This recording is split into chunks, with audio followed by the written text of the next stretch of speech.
One of the most anticipated fights to ever take place in Australia has been cancelled. Robert Whittaker recently said he won't fight Paulo Costa at UFC 284. It seems like the deal broke down because of some misunderstanding, which is a big bummer for fans. Let's learn about this fight getting called off after a contract feud. We'll also see whether Whittaker will fight Alex Pereira next, plus ranking the former UFC champs' likely next opponent. Start with, the rumors turned out to be true. Recently, Robert Whittaker, an Australian UFC star, said he won't be fighting in Perth. This is because his fight with Paulo Costa was cancelled after contract talks broke down. Costa had been saying for months that he hadn't signed a deal, even though the UFC had announced the fight in October. Keep in mind that this was the first fight on the huge UFC 284 card, so you can imagine how many people were waiting to see how this fight would go down. Now though, the fight has been officially called off. Whittaker went on social media and posted a video saying that the rumors were true and that the fight had indeed fallen apart. Whittaker said he would not fight, which he called very disappointing. The thing is, he didn't really believe the contracts should have been a problem. The way he saw it was that if Costa really wanted to fight, the fight would happen for sure. According to Whittaker, the UFC did everything it could to get Costa to take the fight. From what he knew, they even gave Costa a new contract, but he still didn't take the fight. Now that Robert's fight in Perth is not going to happen, it looks like they might move his appointment to March or April. No doubt this leaves the UFC scrambling to find a co-main event for the card. We know that the main event will be Alexander Volkanovski's fight against Islam Makhachev, in which he will try to become a double champion. Coming up, there were a lot of expectations that didn't get met. It's true, the Reaper felt like he absolutely had to fight at UFC 284, the place where Alexander Volkanovski is trying to become a two-division champion. 4 years ago, he had to pull out of a title fight in Perth against the then champion Luke Rockhold because of an injury. The 32-year-old made his professional debut in Washington when he knocked out Chris Talawin in the first round at XFC 14, but he hasn't been back there since. So it seems like the stakes were very high when the deal for this fight was made. Whittaker shared his response online saying that he was very sad. He also apologized to all his friends, fans, and family who were going to come to watch him work. He was even ready to work hard and train through Christmas and New Year's, but now he doesn't have a choice. Robert also said he wanted to take his family out and go on vacation after the fight. His plan was to buy the kids new toys, make some money, and pay the rent, but all of that has been put on hold for now. When Whittaker fought Marvin Vettori in Paris in September, he looked great. A win in Perth would have put him back in the running for the division's title. Regardless of what happens now, Robert says he's still going to train as hard as he can and just take out his rage on the next guy, or whoever they put in front of him. What's more, Costa says there wasn't a deal to begin with. In the midst of all this drama, it seems like Costa's side has a different story to tell. Paulo Costa had said on social media that the announcement of a fight with Robert was fake news, but then again, the Brazilian is known for stirring up trouble online. It seemed like Costa's fight with Whittaker was going to be the last fight on his current UFC contract. After that, the former title contender was going to be a free agent, but he recently said that the UFC announced his fight with Robert Whittaker before contract talks had even started. Costa was probably really annoyed at the way things turned out because he also went on Twitter to call UFC out for the way they do things. He said that great fights are ending because people don't know how to talk things out. There's a lot of miscommunication. He also said that when his deal was brought to him, it seemed like he was being pressured to take it. This to him doesn't make sense because he thinks it's not smart to make deals that make fighters unhappy. This 31-year-old said in public that he hadn't agreed to the fight because he's still negotiating a new contract with the UFC. Borrachina reportedly has one more fight left on his current contract and wants to sign a new one with the UFC before committing to his next fight. Lastly, Whittaker's coach had seen this coming. Recently, Sherdog talked to Whittaker's coach, Alex Prates, about what was going on when the deal seemed a bit shaky. According to Prates, it seemed like Costa was using that fight to renegotiate his contract, and the coach really hoped he could do that. He said what's good for him is probably good for everyone, but even Prates could tell that Costa fighting Robert was very unlikely. The Brazilian trainer said that the team wasn't sure about the fight from the very beginning. Prates said they knew there was a good chance Costa and the UFC wouldn't come to a deal, but even then, Robert never stopped training. At this point, it doesn't matter if the UFC picks Costa, Alex Pereira, or someone else, because Robert will always be ready to fight whoever is in his way. There has been no public movement towards toward a different opponent for the former champ, who has already fought most of the other people in the division. It looks like many possible opponents already have full schedules. For example, Marvin Vettori is going to fight Roman Dolidze in March, and Jared Cannonier and Sean Strickland are probably going to fight too close to February 11th. Whittaker, who beat Vettori in September, isn't ruling out the possibility of hosting the newly crowned champion in Australia, even though it seems unlikely. Moving on, ranking the former UFC champs' likely next opponent. First up, Alex Pereira.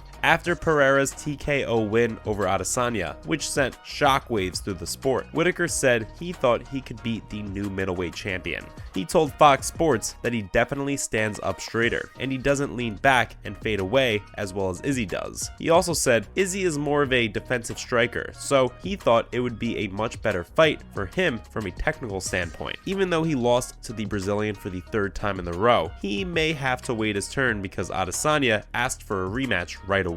But Darren Till said that a rematch between Adesanya and Pereira shouldn't be given to the last stylebender just because he asked for it. Apparently, Till asked MMA Junkie if it was worth it to fight 4 times. The thing is, Izzy was the champion for a long time and was also very good at it, but Alex has beaten him 3 times. Till also said that he's lost fights here and there, but he honestly doesn't know what would happen if he lost the 4th fight to the same person. Up next, Dricus du Plessis, the person who beat Till last weekend. Dricus du Plessis thinks he will be a strong contender for the title within a year. He was surprised to find that Pereira was still around at the time. When he was asked who he would face for the strap, he said probably Izzy or Whittaker. He thinks Alex is an awesome fighter, but he also thinks Rob Whittaker beats him. When it comes to mixed martial arts as a whole, Whittaker has a style that can definitely beat Alex Pereira. Du Plessis has quickly been making a name for himself in the UFC. He has a perfect 4-0 record in the octagon and is sure that he can be a challenger in 2023. The 28-year-old told the MMA Hour that at this point, he'd be surprised if he didn't fight for the title in the next year. But it's still not clear if Whittaker would be willing to take such a big risk by fighting the rising contender, since he wouldn't gain much from the fight other than staying active. One that is a little bit out of the ordinary could be a boxing match against IBF Cruiserweight World Champion Jai Opetaia. Dean Lonergan, who works for Opetaia's promoter, told Sporting News this year that he and Titus Day were talking about a fight. Lonergan thinks Robert's manager has talked to him about it, and he's eager to give it a try. If Pereira's rematch with Adesanya happens as expected early next year, the Reaper could fight outside of the UFC while he waits for his title shot. Finally, Jared Cannonier and Khamzat Chimaev. After beating Sean Strickland at UFC Vegas 66, Jared Cannonier has suggested that he could fight Whittaker again. At a point where Costa and Whittaker's fight seemed to be in limbo, Cannonier told MMA that he'd be more than happy to step in. The number 3 fighter was supposed to fight Whittaker at UFC 248, but then Whittaker pulled out of the fight for reasons we don't really know about. Still, they fought each other at UFC 254, and Cannonier lost by a unanimous decision. Also, as soon as Pereira beat Adesanya and got his hand raised, a number of fighters lined up to try to take the belt away from the Brazilian. Chimaev challenged Poatan to a fight this month, but it didn't happen. But Whittaker might be interested in fighting the outspoken Swede who became famous for not making weight in the welterweight division during his last fight. If you consider Chimaev's rising reputation and popularity in the UFC, it would make sense for Whittaker to try and beat him in a fight in order to remind the people around him about how good he is. That's a wrap for this video. What are your thoughts on Whittaker's fight with Costa being called off? Who do you think he's more likely to fight next? Let us know in the comments below. Also, be sure to give this video a thumbs up and subscribe to our channel for more videos like these. See you in the next one.